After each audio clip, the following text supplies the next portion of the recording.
मृत्यु के समय क्यों आवाज बंद हो जाती है?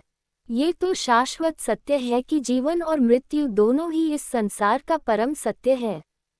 जिसने धरती पर जन्म लिया है उसकी मृत्यु भी एक दिन तय है।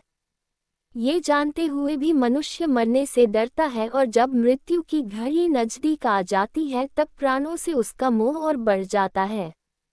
लेकिन यम के दूत मोह में फंसे हुए व्यक्ति की एक नहीं सुनते हैं और यमपाश में बांधकर व्यक्ति की आत्मा को शरीर से बाहर खींच लेते हैं।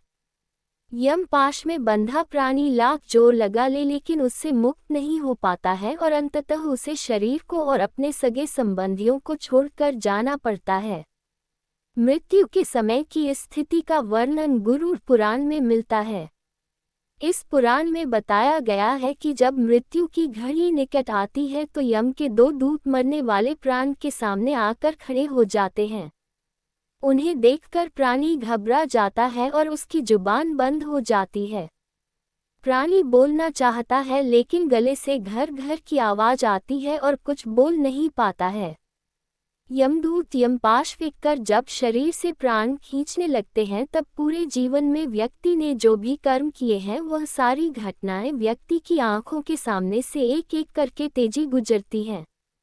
ये सारी घटनाएं कर्म बनकर आत्मा के साथ जुड़ जाती हैं। इन्हीं कर्मों को देखकर यमराज प्राणी के विषय में न्याय करते हैं।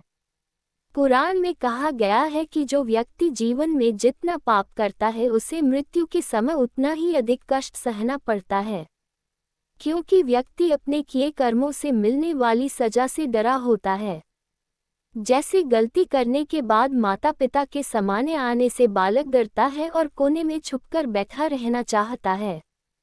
इसलिए मृत्यु के समय कष्ट से मुक्ति के लिए मोह का त्याग आवश्यक बताया गया है। जो प्राणी प्राण के मोह से मुक्त हो जाता है उसे मरने के समय कम कष्ट होता है।